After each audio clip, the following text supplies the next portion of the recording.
Bem, então vamos dar sequência à aula, né? A uma aula de inibição enzimática.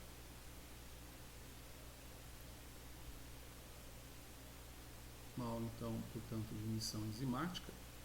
A gente discutiu alguma coisa rápida sobre os modelos e agora a gente vai discutir alguma coisa rápida sobre a equação que define esses modelos, tá bem? Ficou meio gordão aqui. A equação que define esses modelos, tá certo? Ó, ficou feioso pra caramba. Então, vamos voltar naquele modelo anterior. Eu tenho enzima se complexa com substrato, forma um complexo reversível enzima-substrato a uma constante Ks, constante de equilíbrio, hein? Tá? Uma constante de equilíbrio Ks. Isso aqui libera a enzima e o produto a uma constante kcat, K2, como queira, tá bem? Essa enzima agora, por sua vez, ela pode se combinar também ao inibidor, formando um complexo enzima-inibidor a uma constante de equilíbrio KIC. A uma constante KIC, certo? Agora, também pode ocorrer desse complexo enzima-substrato combinar-se ao inibidor, formando o complexo ESI a uma constante também de equilíbrio, uma constante termodinâmica, KIU, parece KIV, mas é KIU, tá bem? Então esse aqui é o nosso quadro geralzão. Bom, então se a gente observar nesse quadro geralzão, a gente pode dizer que nós temos uma espécie chamada, vamos chamar de E0, tá? Que seria a quantidade de enzima inicial, e que essa quantidade de enzima inicial, ela nada mais é do que a soma das espécies enzimáticas contidas lá no tubo de ensaio. Então, quais seriam elas? Primeiro eu tenho enzima livre, né? Depois eu tenho também complexo enzima-substrato, correto? Também tenho. Tenho também o complexo da enzima ligada, ao inibidor, não é isso? E também temos o complexo da enzima ligada ao substrato, ligado ao inibidor. Então essas são os meus atores, por assim dizer, que participam da reação. Que participam dessa modelagem simplificada aqui de enzimas. Bom, eu queria ter uma maneira de associar essas quantidades de complexos, né, às constantes que eu estou alocando aqui. kcat a gente tem que lembrar que é uma constante de velocidade, né? E Ks, Kic e Kiu são constantes de equilíbrio. Então, o que me interessa mesmo é trabalhar com essas constantes de equilíbrio. Ao trabalhar com essas constantes de equilíbrio, o que eu percebo? Eu percebo o seguinte, que Ks vai ser igual ao quê? Vai ser igual a E. Eu poderia colocar essa representação como sendo uma representação com colchetes, certo? Representando concentração molar. Não vou colocar, porque senão é pauzinho branco para tudo quanto é lado aqui, pode confundir visualmente. Então, eu posso dizer que Ks é isso aqui, né? É uma constante de equilíbrio, né? Então é uma constante de equilíbrio de dissociação, por assim dizer, né? Mas é uma constante de equilíbrio. A gente já brincou disso num outro momento aí do curso. Se você pegar aqui K1, aqui K-1, tá bem? E depois você fizer buscar a constante de equilíbrio definida como K-1 sobre K1 de velocidades, constante de velocidades, você vai obter um Ks de equilíbrio que representa esse daqui. Dessa mesma forma, a gente pode também definir um KIC, né? Veja que o KIC vai ser o seguinte, esse aqui eu tenho produto, né? Esse aqui eu tenho produto em equilíbrio com a enzima, né? E com a enzima e o seu inibidor, mas como a gente está propondo como sejam constantes de dissociação, equilíbrio de dissociação, eu vou repetir isso aqui, ó. Em vez de CS aí, tá certo? E eu também vou ter do KIU. O KIU, como você pode ver, vai ser o quê? Vai ser o complexo ES, né? Complexo ES que se dissocia, né? O complexo ES que se dissocia de um maior chamado ESI. Então eu teria essas atribuições aqui, tá certo? KIU então vai ser esse complexo ES, o produto desse complexo ES por I sobre ESI. Bom, dado esse tipo de proposta, eu posso tentar substituir essas quantidades, que são quantidades difíceis de eu trabalhar, com quantidades mais visíveis de eu trabalhar, né? Por exemplo, eu trabalhar com uma quantidade chamada ESI, ou trabalhar com uma quantidade chamada EI. Veja que EI, por exemplo, ele é uma função de uma constante de dissociação, e da enzima, essa eu consigo trabalhar legal, e do inibidor, talvez essa eu consiga trabalhar legal. E a mesma coisa para o complexo de baixo. Sendo assim, eu poderia colocar assim, que substituindo,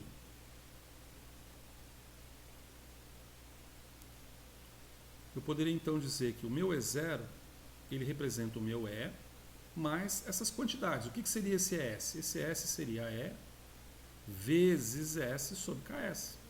Tá bem? Pode ver por aqui, né? E esse aí? Bom, esse aí também. Então, esse aí vai ser E vezes I sobre K e C. Concorda?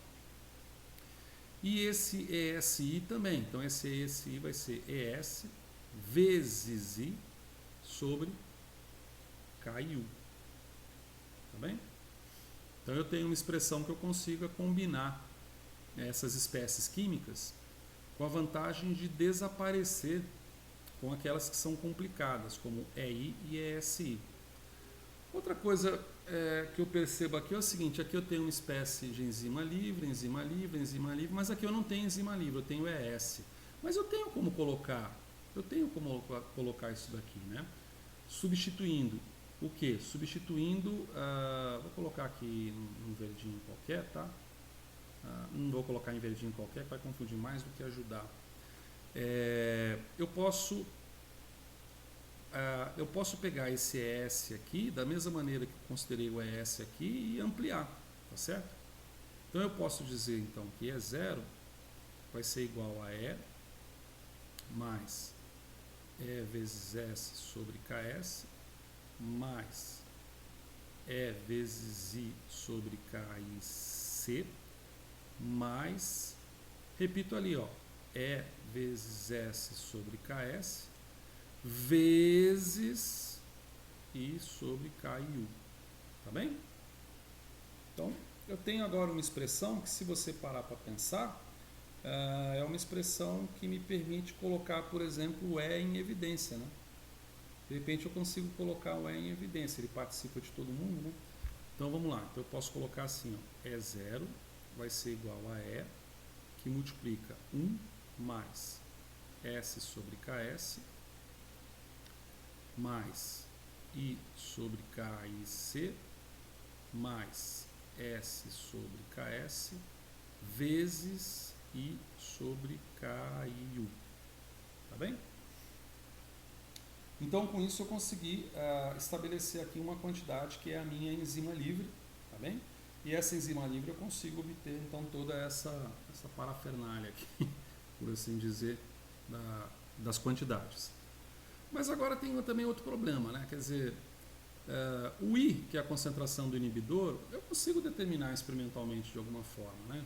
O substrato livre eu até consigo determinar. Lembro que quando a gente operacionaliza a equação de Michaelis-Menten no laboratório, a gente trabalha com o pressuposto que o decaimento na concentração de substrato é inferior a 5%, como se dissesse assim, olha, o meu S livre é praticamente o meu S total.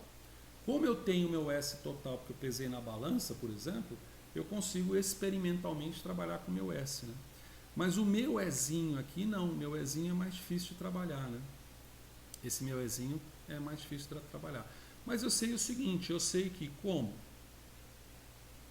KS pode ser definido como E vezes S sobre S, né? Se eu substituir, eu posso então dizer que E0 vai ser igual. Então a gente substituiria aqui, né? A gente substitui...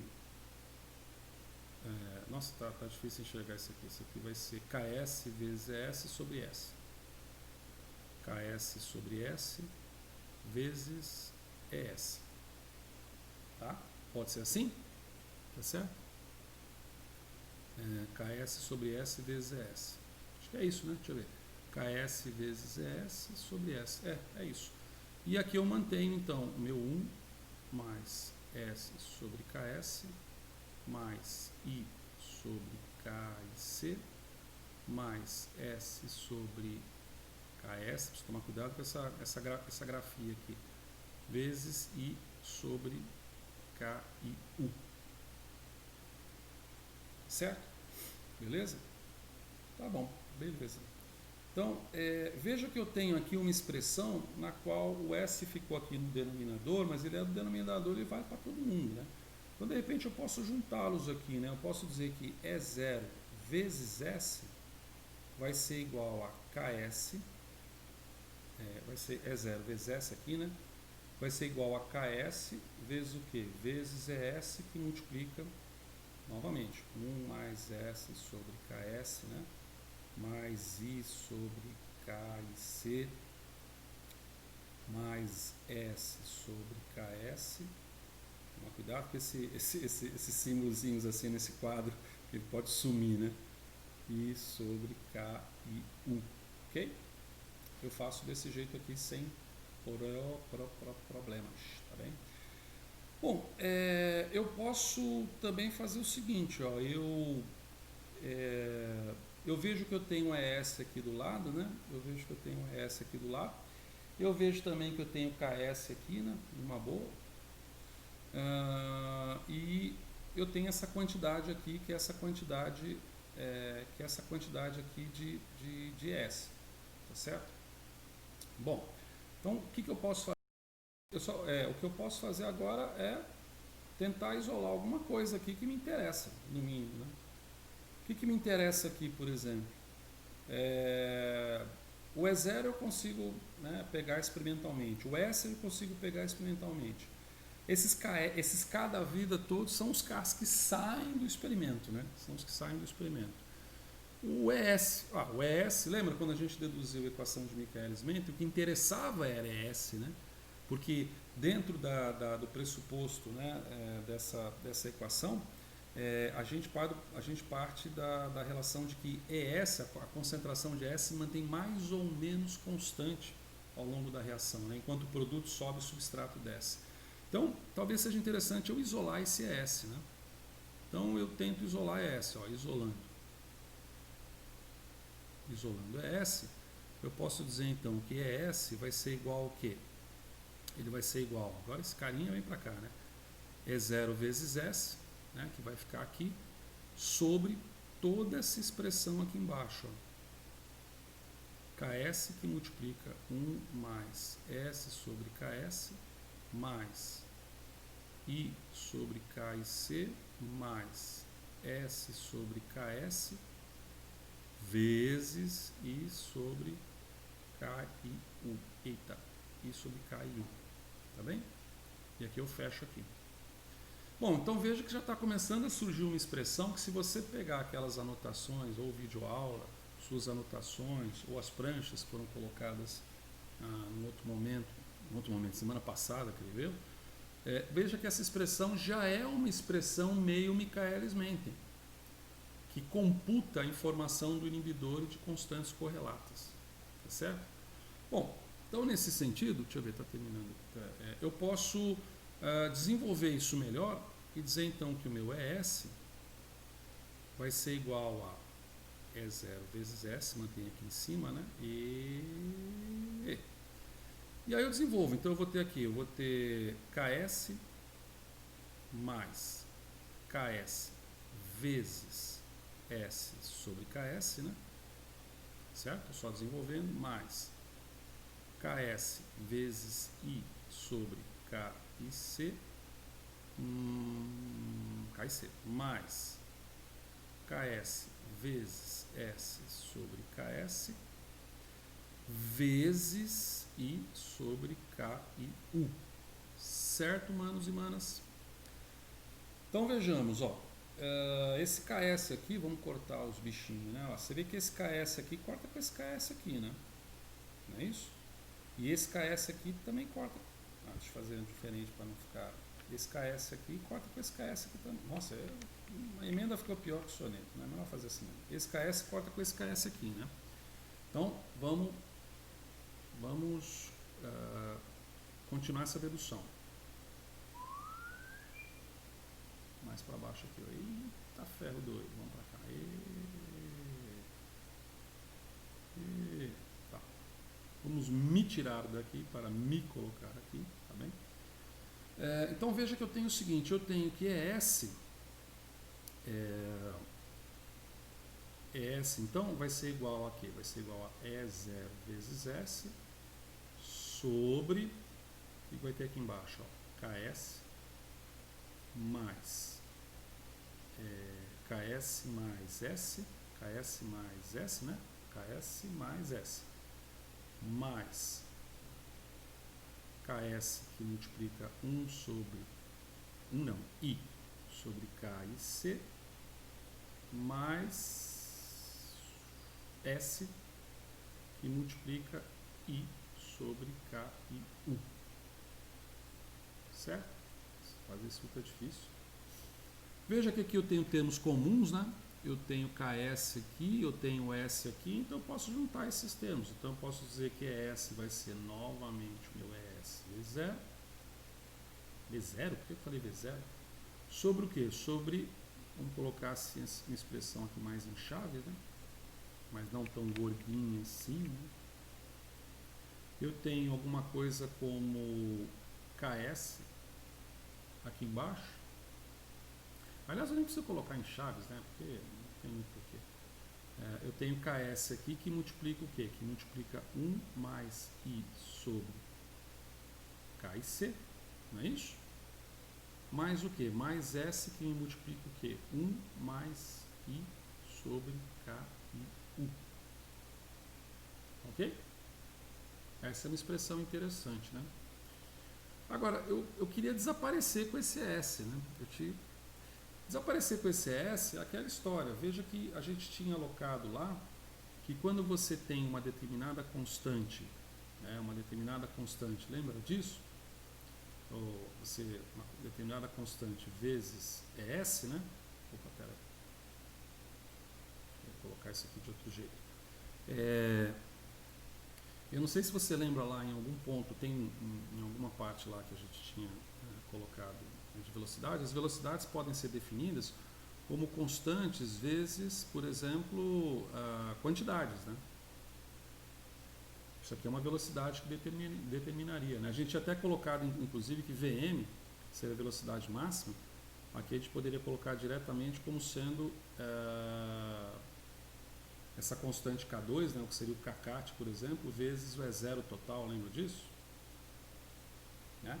Então esse tipo de relação me permite abstrair, por exemplo, essa quantidade ES, né? Certo? Eu consigo extrair, de certa forma, essa quantidade ES. Então essa velocidade máxima aqui pode ser representada em função disso. Eu posso ter então que ES, né? ES, aqui por exemplo, ES vai ser representado como sendo V sobre determinada constante, né?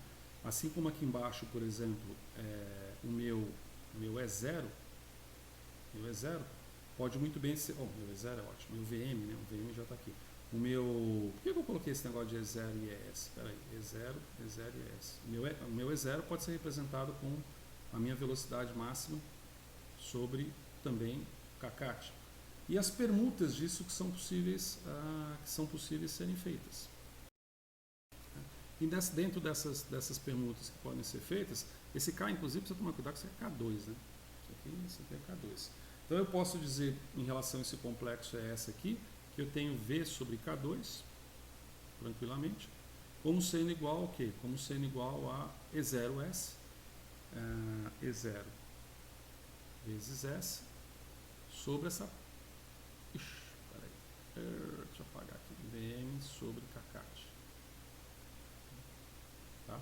E0 vezes S sobre toda aquela expressão novamente aqui, né? KS que multiplica 1 mais I sobre K e C mais S que multiplica 1 mais I sobre K e U.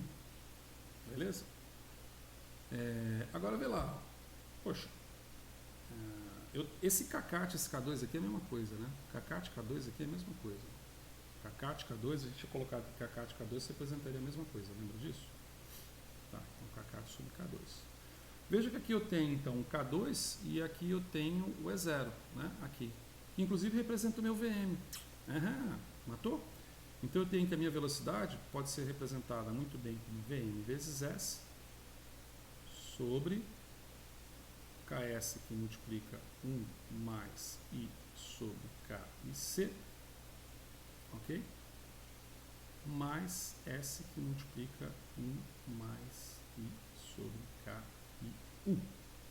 Tadã! Depois de muitas delongas, essa é a expressão que a gente chega, né, de uma equação de modelo geral, e que me permite definir as duas perguntas, me permite responder as duas perguntas. Onde se liga, com que força se liga? Porque o que eu faço? Se você observar essa expressão, é uma expressão de Michaelis-Menten. Como que é a expressão básica? A expressão básica de Michaelis-Menten sem inibidor é velocidade igual velocidade máxima vezes o substrato sobre Km mais o substrato. O que ocorre aqui é que você tem o cômputo dessas informações aqui, ó. O cômputo da informação da constante de força, né, constante de equilíbrio de dissociação de um inibidor de uma determinada natureza. Que natureza seria? Se você observar K e C e K e U, agora eu consigo colocar aqui em amarelo. Veja que K e U está relacionada ao incompetitivo. Eu vou colocar aqui o inglês. Competitive, tá? Por isso que eu coloquei K e U. Enquanto K e C, vai ficar mais chato de colocar, então vou ter que colocar ele para cá, seria competitive. Quer dizer, esse K e C está representando a inibição competitiva. Esse K e U está representando a inibição incompetitiva. Eu só não coloquei K e I simplesmente para seguir uma nomenclatura internacional, tá? Da área. Então, K e U como incompetitiva. E o que seria não competitiva? A mistura dos dois, entendeu?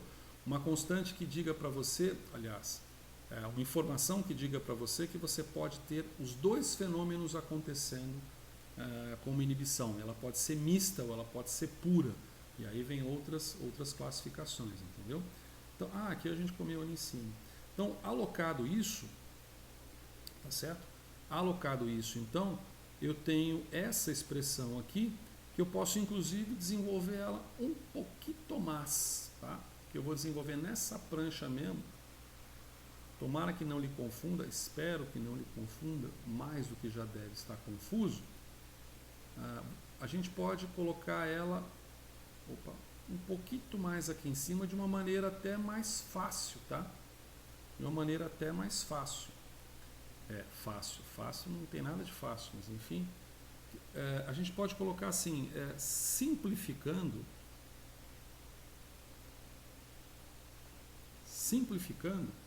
a gente pode dizer então que V vai ser igual a Vm vezes S, normal, sobre alfa vezes Km mais alfa linha, por exemplo, ou beta, se você quiser, pode botar beta também, sei lá, alfa vezes beta, beta vezes S. Essa aqui é uma expressão do tipo expressão de Michaelis-Menten, na qual alfa vai ser igual a 1 mais I sobre KI, KIC, certo? E beta vai ser igual a 1 mais I sobre KIU. Ok? Lembrando, sei lá que expressão que eu vou colocar, que aqui, esse alfa, né, esse alfa aqui, ó, vamos colocar assim, ó, esse alfa aqui, ele se refere a uma porção competitiva. Enquanto esse beta aqui, ó, se refere ao incompetitivo, tá? O incompetitivo, tá certo? Então vamos colocar assim, ó. esse aqui seria o 1, só para a gente terminar, tá? Já deve estar bem adiantado também esse vídeo. Ó. 1 fica sendo competitivo, 2 fica sendo incompetitivo, e 3, que é o não competitivo, ele vai ser de que natureza? Tchum, tchum. Ele vai ser da seguinte natureza: quando se K e C for igual a K e U, ele é chamado de puro, tá? Então, a constante K e C e a constante K e U, ela é uma só. Então, isso sinaliza que esse inibidor não está se ligando no sítio ativo, mas está se ligando fora da enzima de alguma forma. Então, ele é puro. Mas ele também pode ser misto. Oi, cadê o negócio? Ah, tá aqui. Mas ele também pode ser, quando K e C for diferente de K e U, e essa diferença você detecta nas linearizações de dados experimentais ou na análise não linear dos dados diretamente, você tem o chamado misto. O que quer dizer misto? Quer dizer que ele pode estar se ligando fora do sítio ativo e nessa ligação, essa ligação pode ocorrer no esqueleto da proteína, como pode ocorrer no substrato ou quando o substrato já está ligado à proteína. Tá certo? Um pouco elaborado, né, esse tipo de dedução, mas ele nos chega no final das contas a uma equação simples, que é uma equação de Michaelis-Menten, ligeiramente modificada, para que haja o cômputo da informação dos processos de inibição e da abrangência desses processos de inibição. Tá bem? Ok.